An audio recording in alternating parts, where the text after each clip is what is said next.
cultural, através desse movimento literário, as pessoas foram ganhando consciência, criaram, depois criando um movimento nacionalista, independentista, que levou à independência do país, realmente.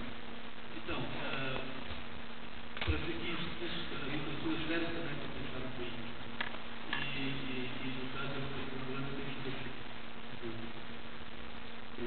Eu gostaria que você falasse também um pouco mais sobre a sua relação com a literatura brasileira e com a música brasileira, né? Porque essas referências elas aparecem literalmente em muitas produções, né? Como a própria Universidade Pessoal, essa reverência que se torna ao Mário Rosa, ao Mário Carlos, aparece como recriadores da língua, como sujeitos que vão percorrer esse labirinto da literatura, essa Babel que a língua vai estar refinada, e lá atrás, de certa forma, também esse exercício de recuperação da língua a partir daquilo que ela pode produzir como inovação. E eu gostaria que falasse um pouco sobre essa relação com os escritores brasileiros que sempre aparecem referenciados na sua produção. A relação com a música é muito antiga, né? Eu acho que eu tenho vários traduzidos, e o único conselho que eu dou aos tradutores, tem que falar mais alto? Ok, vou tentar. O único conselho que eu dou é que eu também não vos vejo muito, daqui estou às escuras.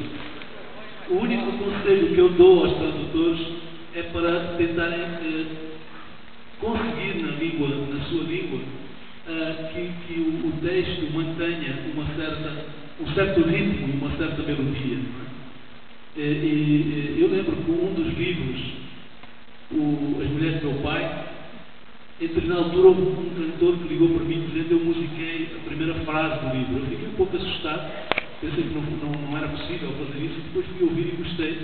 E aí fiquei muito feliz, porque se foi possível musicar, significa que aquele texto tem uma rima interna, tem um ritmo próprio, que é possível transformar em música.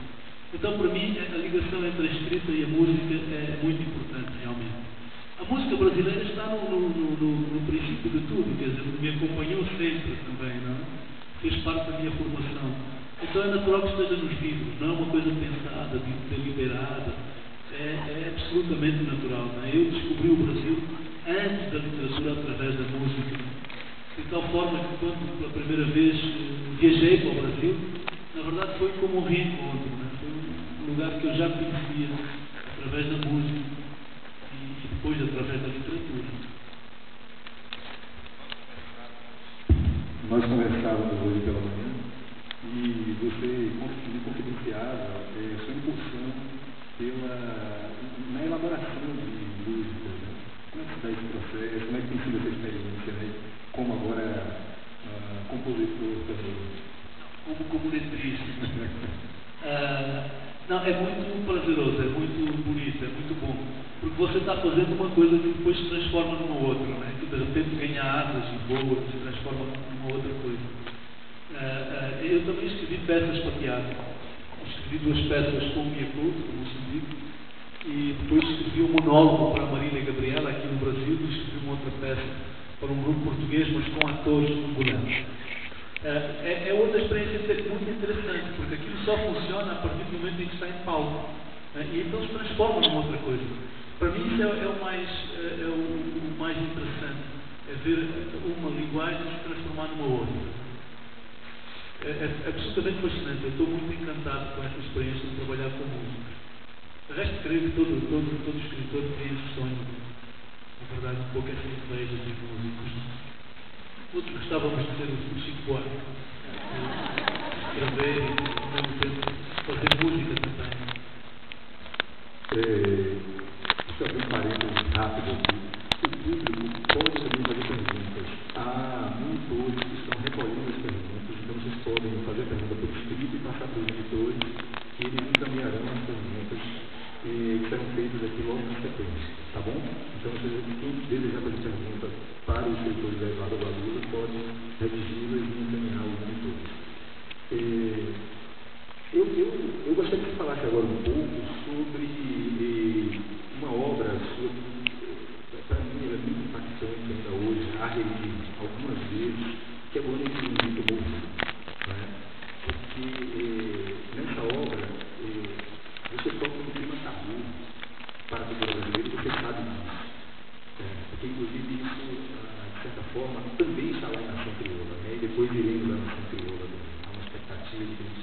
conversa ele aqui um pouquinho mais sobre Nação Crioula, né? Por motivos óbvios, a Nação Crioula está indicada pelo vestibular da UFBA, mas eu gostaria que você falasse um pouco sobre o Ano do Zumbi do Rio. Você toma, de certa forma, esse mito, esse mito maior da afro-brasilidade da Zumbi, e é um livro que, de certa maneira, estabelece uma clara trincheira, ou seja, o livro ele narra um momento em que a possibilidade do diálogo, né, que a questão da tensão racial atinge o ápice, e aí nós vamos ter uma aliança entre um revolucionário, digamos, brasileiro, né, o Francisco Palmares, e o Fritz Câmara, que é um outro personagem também interessantíssimo. Ou seja, Brasil e Angola dialogam a partir desse lugar diaspórico, mas de um lugar revolucionário. Esse livro resultou de uma vivência minha no Brasil. Eu vivi 6 meses no Egito, em Olinda, e depois 2 anos no Rio de Janeiro. E esse livro resulta dessa vivência. Embora depois eu escrevi um livro enquanto vivia na Alemanha, em Berlim, com uma bolsa de direção literária.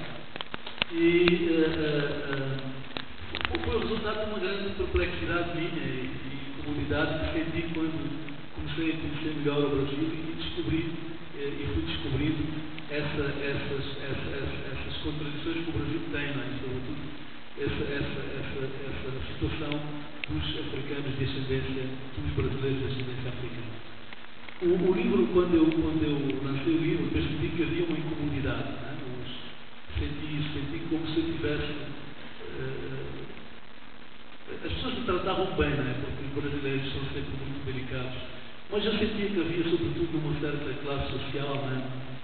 Numa certa elite brasileira, havia uma incomunidade. As pessoas, como se eu tivesse dito um palavrão no meio de uma conversa séria. Então as pessoas faziam conta que eu não tinha, que aquilo não existia.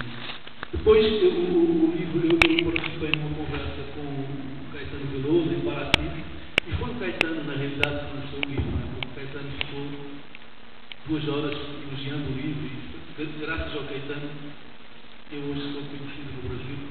Sempre digo isso, a minha situação no Brasil é um pouco a CDC, antes de Caetano, depois de Caetano,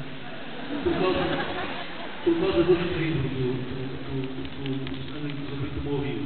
E porque, de alguma forma, o Caetano autorizou o livro. Não é? Mas antes disso, o que eu sentia era exatamente isso. Havia ali uma relação estranha com o livro. Também é verdade que é porque tem a ver com o olhar de um estrangeiro sobre as grandes feridas, né? As grandes que não são discutidas no Brasil, como a questão do racismo. O livro discute exatamente a questão do racismo, a situação do afrodescendente no Brasil.